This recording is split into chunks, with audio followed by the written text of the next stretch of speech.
9월 3일 법률방송 로투데이 시작하겠습니다. 법률방송에서는 어제 코로나19로 인한 일선 초중고 학교의 원격 수업을 둘러싼 혼란과 혼선, 교육당국의 탁상행정 문제에 대해 집중 보도해드렸는데요. 이 혼란스러운 현실을 그렇다면 어떻게 대처해야 하는 걸까요? 중학교에서 국어교사로 18년째 교편을 잡고 있는 박정현 한국교총 교육정책연구소 부소장을 만나 현 상황에 대한 진단과 해법을 들어봤습니다. 장은지 기자가 보도합니다. 한국교총 산하 교육정책연구소 박정현 부소장은 코로나19로 인한 전격적인 비대면 원격 수업으로 나타난 일선 학교의 혼란과 혼돈을 너무 빨리 온 미래라고 표현했습니다. 갑자기 전면적으로 온라인 원격 수업이 실시될지는 아무도 예상 못했고 그만큼 어떻게 보면 혼란은 당연하단 겁니다. 교육 현장에서는 되게 힘든 게 사실이에요. 이게 준비가 돼 있었던 상황이 아닌 상태에서 지난 3월에 갑작스럽게 이렇게 들어오게 됐고, 막상 전면적으로 너무 빨리 온 미래라고 표현을 해야 될 것 같은데, 이런 상황이 돼 버리니까, 당황을 할 수밖에 없는 거죠. 한 학기 동안 원격 수업을 실시하긴 했지만 일선 학교 현장에서 교사들이 겪는 혼란과 어려움은 여전하다는 것이 박정현 부소장의 말입니다. 그동안 굉장히 많은 연수들도 받으시고 테크니컬한 부분들을 연습을 하셨다고 하더라도 여전히 낯선 거는 사실이거든요. 이게 준비를 했어도 아이들이 안 들어오거든요. 들어오질 않고 솔직한 이야기로 출석 체크하다가 끝나는 경우도 많아요. 집중도도 떨어지게 되고. 이런 상황을 처음 겪는 학생들은 학생들대로 혼란스럽고 어려움을 겪고 있기는 마찬가지입니다. 아이들이 이제 토로하는 게 수업 방식들이 정말 뭐 다양하기 때문에 거기서 힘들어하는 부분, 물론 그런 것들도 있지만 이제 이게 어떻게 보면 본인들도 방치되고 있다라는 생각들을 하는 것 같아요. 그래서 대부분 이제 혼자 시간을 보내면서 온라인으로 제공되는 수업을 해야 되는 입장에서는 아이들이 좀 어려움을 겪고 있는 게 사실이죠. 한 학기 원격 수업을 해봐서 아이들도 나름 익숙해지고 적용한 부분은 있는데 이게 또 안 좋은 방식으로 적응을 해가고 있다고 박정현 부소장은 걱정합니다. 제가 이제 만나보는 학생들의 경우를 보면 이제는 온라인 학습에서 이루어지는 것들을 그냥 흘려 듣듯이 이렇게 보는 경우들이 정말 많은 것 같아요. 또 초등학교 학생들도 보면 화면은 띄워놓고 뭐 게임을 하는 아이들도 있는가 하면 이제 학습이 어느 정도 되는 친구들의 경우도 자기의 어떤 수준에 맞지가 않는 경우는 그냥 무음으로 켜놓고 다른 그냥 과제를 하는 경우들도 많고 그래서 아이들의 이런 모습을 박정현 부소장은 익숙해졌다는 것이 참 무서운 것 같다며 익숙해짐을 잘 하고 있는 것으로 착각해서는 안 된다고 경계하며 강조합니다. 근데 저는 이 익숙해졌다는 게 참 무서운 것 같아요. 보면 익숙해진 게 과연 잘하고 있는지에 대한 거는 전혀 다른 접근이거든요. 그래서 이제 이런 부분들은 우리가 봤을 때 겉으로 보여지는 지표가 이수율이 높다, 많은 학생들이 하고 있다라고 하는 거에 만족하면 안 될 것 같다는 생각이 들어요. 익숙해졌다는 게 결코 잘하고 있는 것은 아니고 온라인 수업 이수율 같은 숫자의 함정에 빠져서는 안 된다는 건데 원격 수업이 오히려 학생들의 전반적인 실력 하락과 학력 격차 심화를 가속화하고 있다는 겁니다. 실제 성적 정규 분포를 보면 중위권 학생들이 차지하는 성적 분포가 눈에 띄게 얇아졌다고 합니다. 교육 격차가 실제로 발생을 하고 있고요. 중위권 학생들의 경우 일반적인 이제 성적 분포를 보게 되면은 가장 두터운 부분을 형성하게 되거든요. 이게 네. 정규 분포에 따라서. 그런데 이 부분이 굉장히 줄어들었어요. 중위권이 사라지고 중하위권 내지는 하위권으로 치우치는 경우들이 이제 그 격차가 더 벌어지는 상황인데 저는 이제 중간층에 대한 부분이 참 안타깝게 생각이 듭니다. 나아가 아이들이 하루 종일 컴퓨터 앞에만 있다 보니 사이버 폭력이나 게임 중독 같은 부작용도 더 심해지고 있다며 우려를 나타냅니다. 관리가 제대로 이루어지지 못하고 있기 때문에 특히 사이버 폭력 이런 문제들이 심각하게 나타나고 있고 그리고 또 게임 중독이라든지 뭐 익히 다 예상하시는 그런 문제들이 점점 심화되고 또 일상화되고 있다는 게 그럼에도 교육부는 일선 학교 현장의 실정도 제대로 모르면서 이런저런 지침과 지시로 교사들의 피로감만 가중시키고 있다고 목소리를 높입니다. 천편일률적으로 모든 걸 다 쌍방향 방식으로 해라라고 하는 거는 다인수 학생들이 있는 경우, 그다음 교과의 지식적인 측면을 전달해야 되는 뭐 그런 교과의 경우는 오히려 더 불편한 방식일 수도 있거든요. 1학기 때 그래서 쌍방향 방식을 시도하시던 분들 중에서도 이제 회의를 느끼고서 이제 전환하는 경우들도 많으시거든요. 그래서 이게 충분한 현장에 대한 고려 없이 전달하기 때문에 피로감을 느끼시는 경우들이 더 많다. 이렇게 교육부 차원에서 단순한 권고라고 해도 그게 교육청을 거쳐 학교에 전달되면 반드시 따라야 하는 지침이 된다며 교육부가 아예 일을 좀 덜 했으면 좋겠다고 꼬집습니다. 교육부에서 권고안이라는 형식으로 내리긴 하지만 학교 현장에선 그거를 따라야 되는 지침처럼 바뀌게 되는 경우들이 너무 많거든요. 네. 이건 조금 비판적으로 들리실 수 있겠지만 너무 많은 일을 하고 계신 건 아닌가. 이게 학교 현장에서 진짜로 요구하고 요청하는 부분들보다는 일선 학교의 현실과 교육당국의 탁상 행정을 거침없이 지적한 뒤 코로나 사태로 초래된 현재의 상황은 학교 교육의 패러다임 자체가 변화하는 엄중한 시기라고 강조합니다.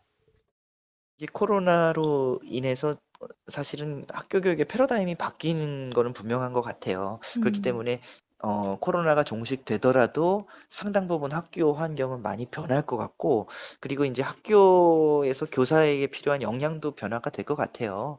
그동안은 우리가 이렇게 비대면 상황에서 이제 수업하는 뭐 스킬 정도라고 생각을 했는데 그게 아니라 이런 패러다임의 전환은 학교는 무엇인가, 무엇이어야 하는가, 학교의 존재 이유에 대한 근본적인 성찰과 질문을 던지고 있다고 진단합니다. 돌아갈 수 있는 상황도 아닌 거고. 그래서 저는 이게 향후 교육에서는 이제 교육부 장관님께서도 부총리님께서도 말씀하셨지만 이게 미래 교육의 어떤 전환 시점이다. 자퇴하는 경우들도 많아질 거고요, 아이들이. 그리고 또 어떤 경우에는 이제 홈스쿨링을 더 선호하는 방식들. 그동안 이제 학교 교육이 가지고 있었던 부분들이 오프라인 중심으로 돼 있었기 때문에 우리가 미처 생각하지 못했었던 것들이 지금 이 코로나 시대에서는 그러면서 혼란과 위기는 어떻게 대처하고 극복하느냐에 따라 기회가 될 수 있다며 교육당국은 우선 일선 학교 차원에서 할 수 없는 정책과 제도적인 면에 집중해 줄 것을 제안했습니다. 교육부에서는 굉장히 큰 틀에서 제시를 해주는 게 맞을 것 같아요. 네. 아주 큰 범위에서 그러니까 대학교 입시에 대한 측면을 조정해 준다든지, 그 다음에 단위 학교에서 이수해야 되는 총 실수에 대한 조정, 이런 큰 범위에서 접근을 해. 당장 올해 고3 대입도 문제지만 사실은 내년에 고3이 되는 고2가 더 문제라며 큰 틀의 제도 개선이나 해결책이 마련되지 않는다면 같은 상황이 되풀이될 수밖에 없다고 지적합니다. 단위 학교에서 노력으로 해결이 안 되는 부분들을 해소해 줬으면 좋겠다라는 말씀을 드리고 싶습니다. 이게 대표적인 경우가 지금 고등학교 2학년 학생들은 올해 1년 동안 이 부분이 너무 취약하게 들어가 있거든요. 그래서 이런 부분들 어떤 정책을 세울 때 충분하게 학교 현장에서의 이야기들을 수렴해서 정책화 시켜 주신다라고 하면 훨씬 좋지 않을까. 더불어 포스트 코로나 시대를 대비한 교원 역량 강화도 반드시 이뤄져야 할 부분이라고 박정현 부소장은 강조합니다. 이걸 이제 종합적으로 통합할 수 있는 능력들이 이제 교사에게 요구가 될 것 같고, 교육대학교나 사범대학에서도 이러한 과정들을 커리큘럼에 분명히 이제 포함을 시켜서, 이제 미래 교사들은 이제 미래 교육 환경에서 적응해 나가야 되지 않을까라는 인터뷰 모두에 현재 일선 학교가 겪고 있는 혼란과 어려움들을 너무 빨리 온 미래라고 표현한 박정현 부소장은 교육당국과 학교, 교사들이 이 상황을 어떻게 대처하고 극복하느냐에 따라 빨리 온 미래를 바람직한 현재로 만드는 전화위복의 기회로 삼을 수 있다는 말로 인터뷰를 마무리했습니다. 법률방송 장한지입니다.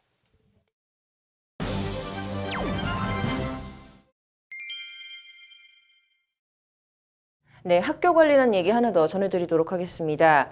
박근혜 정부의 전국 교직 노동조합, 전교조 법의 노조 통보는 위법하다는 대법원 전원 합의체 판결이 오늘 나왔습니다. 윤수경 변호사의 이슈 속 법과 생활에서 자세히 얘기해 보도록 하겠습니다. 윤 변호사님 어서 오십시오.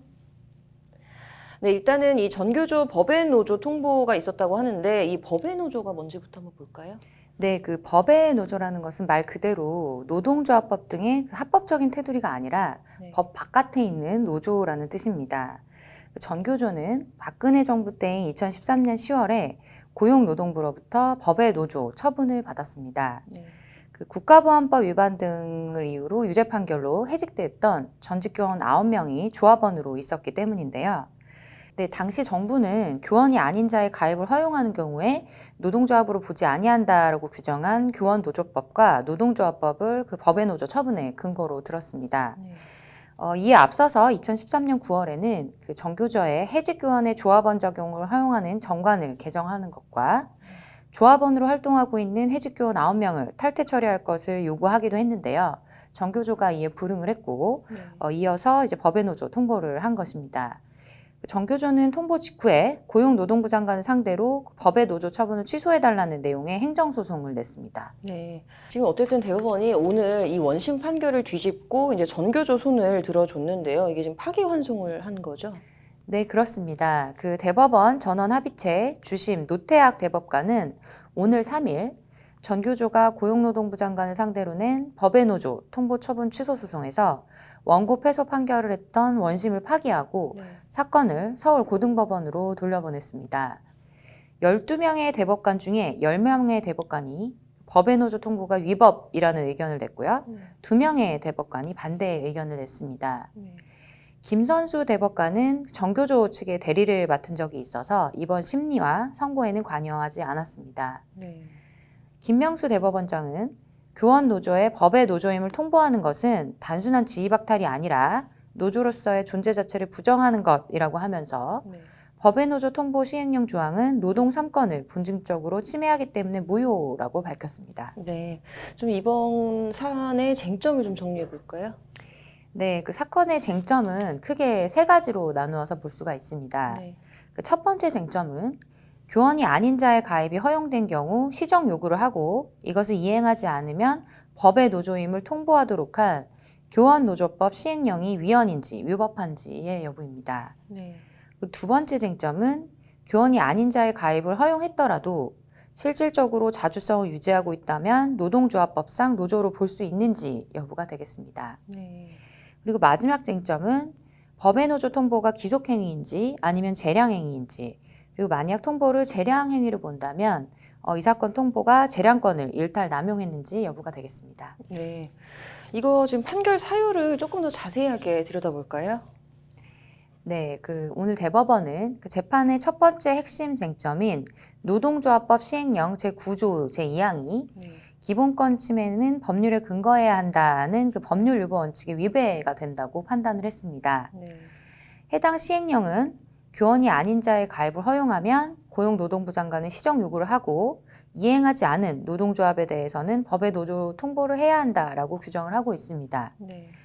이에 대해서 재판부는 그 법의 노조 통보는 이미 적법하게 설립된 노동조합에 결격 사유가 발생했다는 이유로 그 노동조합으로부터 위와 같은 법적 지위를 박탈하는 것이라고 하면서 국민의 권리나 자유를 제한할 때는 국회가 법률로 스스로 규율해야 하고 시행령은 법률에 위임이 없는 새로운 사항을 규정할 수 없다라고 하면서 그렇기 때문에 이 사건 시행령은 법률이 정하지 않은 사안에 대해서 명시적인 위임이 없음에도 헌법이 보장하는 노동 3권을 본질적으로 제한했기 때문에 법률 유보 원칙에 의해서 무효라고 설명을 했습니다. 그러면서 이제 원심은 헌법상 법률 유보 원칙을 오해해서 판결에 영향을 미쳤다라고 하면서 전교조의 손을 들어줬습니다. 네, 그렇다면 지금 전교조는 이제 합법노조 지위를 좀 즉각적으로 이제 회복을 하는 걸까요?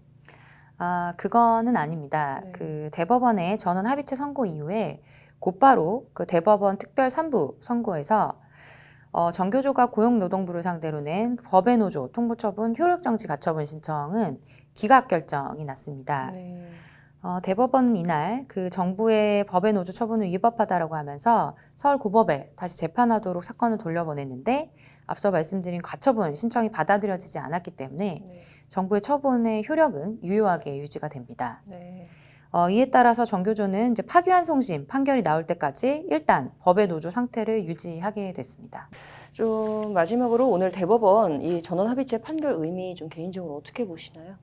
네, 그 대법원 관계자의 말씀을 대신 빌리자면 그 대법원은 그동안 사회적으로 논란이 되어 왔던 법의 노조 통보 문제에 관해서 시행령에 의한 노동 상권의 제한은 헌법상 법률 유보 원칙에 반한다라고 판단을 했습니다.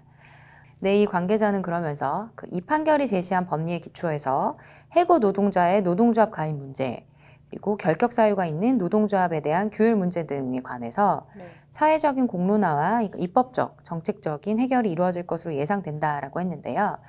생각해볼 여지가 있는 말인 것 같습니다. 네. 어쨌든 우리 법원이 좀 7년 만에 이제 전교조 손을 들어줬는데요. 이제 좀 앞으로 파기환송심에서 어떤 결과가 나올지 좀 지켜봐야겠네요. 오늘 잘 들었습니다. 이어서 법조계 소식 전해드립니다. 국가보안법 위반 1호 대법관 후보자 지명으로 관심을 모았던 이흥구 후보자에 대한 국회 인사청문 보고서가 채택됐습니다. 인사청문 특위는 보고서에서 경제적 어려움 속에 성장하면서 사회적 약자의 삶을 이해하고 편견 없는 재판을 할 수 있는 자세를 갖췄다고 평가했습니다. 자녀 입시 비리와 사모펀드 의혹 등으로 기소된 정경심 동양대 교수 재판에 증인으로 출석한 정 교수의 남편 조국 전 법무부 장관이 법정에서 일절 증언을 거부했습니다.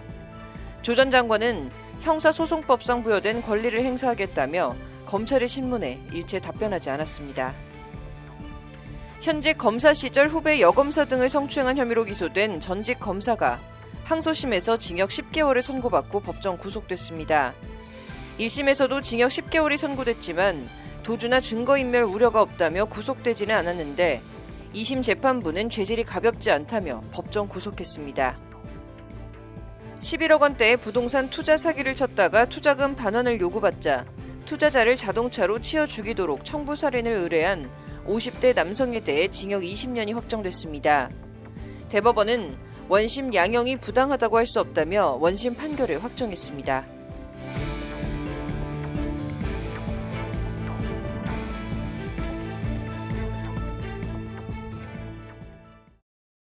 오늘 준비한 소식은 여기까지입니다. 시청해주신 여러분 고맙습니다.